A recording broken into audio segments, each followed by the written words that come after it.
اعوذ باللہ السمیع العلیم من الشیطان الرجیم من ہمزہ ونفخہ ونفثہ بسم اللہ۔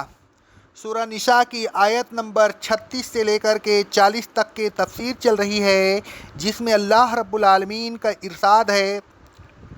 شرک کے متعلق، یتیموں کے حق کے متعلق اور ان کے ساتھ حسن سلوک کرنے کے متعلق۔ پھر اللہ رب العالمین آگے فرماتا ہے والمساکین، اور مساکین کے ساتھ بھی حسن سلوک کرو۔ مسکین کے ساتھ حسن سلوک پر بھی اللہ تبارک و تعالیٰ نے بار بار زور دیا ہے۔ اللہ تبارک و تعالیٰ فرماتا ہے سورہ بقرہ کی آیت نمبر 215 میں، آپ کہہ دیجئے کہ جو مال بھی تم خرچ کرنا چاہتے ہو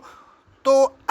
اسے اچھی طرح سمجھ لو کہ اس کے اصل مستحق تمہارے والدین، تمہارے قریبی رشتہ دار، یتیم بچے، مساکین اور مسافر ہیں۔ اللہ رب العالمین فرماتا ہے سورہ بنی اسرائیل کی آیت نمبر 26 میں، اور اے ایمان والوں، رشتہ داروں کو، مسکین کو اور مسافر کو ان کا حق ادا کرتے رہو۔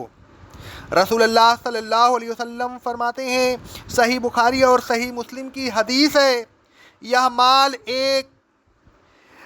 مٹی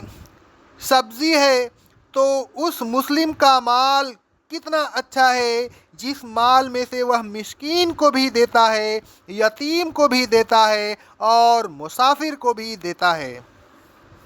رسول اللہ صلی اللہ علیہ وسلم فرماتے ہیں، صحیح بخاری اور صحیح مسلم کی حدیث ہے،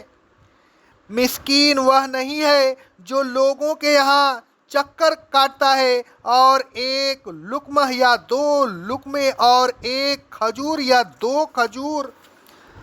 اور لے کر واپس جاتا ہے، بلکہ مسکین تو وہ ہے جو اتنا مال نہیں پاتا جو اسے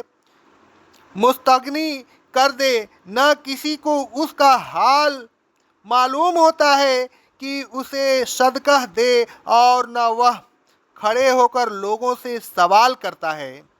مسکین کے متعلق مفصل بیان ہم انشاءاللہ تبارک و تعالیٰ سورہ توبہ کی آیت نمبر 60 کی تفسیر میں بیان کریں گے۔ اللہ تبارک و تعالیٰ نے آگے فرمایا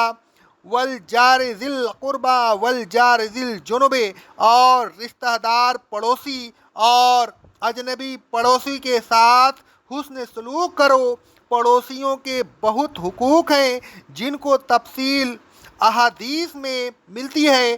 رسول اللہ صلی اللہ علیہ وسلم فرماتے ہیں، صحیح بخاری اور صحیح مسلم کی حدیث ہے، جو شخص اللہ اور روز قیامت پر ایمان رکھتا ہو اسے چاہیے کہ اپنے پڑوسی کو تکلیف نہ پہنچائے۔ رسول اللہ صلی اللہ علیہ وسلم فرماتے ہیں،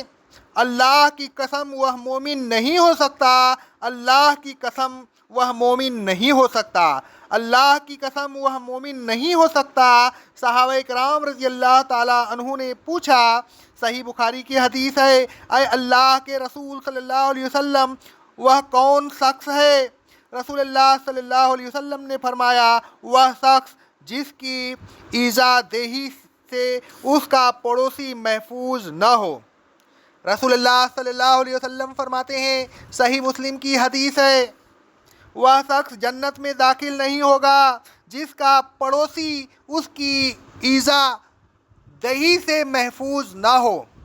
رسول اللہ صلی اللہ علیہ وسلم فرماتے ہیں، صحیح مسلم کی حدیث ہے، جو شخص اللہ اور روز آخرت پر ایمان رکھتا ہو اسے چاہیے کہ اپنے پڑوسی کا اکرام کرے۔ رسول اللہ صلی اللہ علیہ وسلم فرماتے ہیں، صحیح مسلم کی حدیث ہے، جو شخص اللہ اور روز آخرت پر ایمان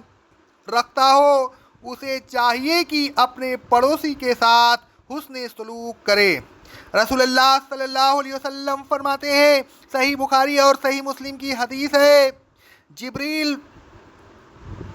پڑوسی کے ساتھ حسن سلوک کرنے کی مجھے ہمیشہ وصیت کرتے رہتے، یہاں تک کہ میں نے گمان کیا کہ یہ اسے وارث بھی بنا دیں گے۔ رسول اللہ صلی اللہ علیہ وسلم حضرت ابو ذر رضی اللہ تعالیٰ عنہ سے فرماتے ہیں، صحیح مسلم کی حدیث ہے، اے ابو ذر، جب تم سالن پکاؤ تو اس میں شوربہ زیادہ کر دیا کرو اور اپنے پڑوسیوں کا بھی خیال رکھا کرو۔ رسول اللہ صلی اللہ علیہ وسلم فرماتے ہیں، صحیح بخاری کی حدیث ہے، جائیداد کی فروخت کے سلسلے میں پڑوسی اپنے قرب کی وجہ سے اس جائیداد کا زیادہ حقدار ہے۔ حضرت عائشہ صدیقہ طاہرہ مطہرہ رضی اللہ تعالی عنہا فرماتی ہیں، صحیح بخاری کی حدیث ہے، میں نے کہا، اے اللہ کے رسول صلی اللہ علیہ وسلم، میرے 2 پڑوسی ہیں تو میں ان میں سے کس کو تحفہ بھیجوں؟ رسول اللہ صلی اللہ علیہ وسلم نے فرمایا، جس کا دروازہ تم سے بنسبت دوسرے کے دروازے کے زیادہ قریب ہو۔ رسول اللہ صلی اللہ علیہ وسلم فرماتے ہیں، صحیح بخاری اور صحیح مسلم کی حدیث ہے، اے مسلم عورتوں، کوئی پڑوسن اپنی پڑوسن کے ہدیہ کو حقیر نہ سمجھے، خواہ وہ ہدیہ بکری کا کھوڑ ہی کیوں نہ ہو۔ رسول اللہ صلی اللہ علیہ وسلم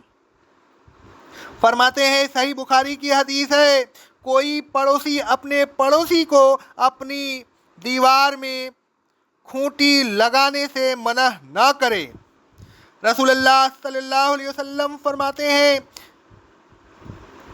روایت ابن ماجہ کی حدیث ہے سند صحیح سے، جب تم اپنے پڑوسیوں کو یہ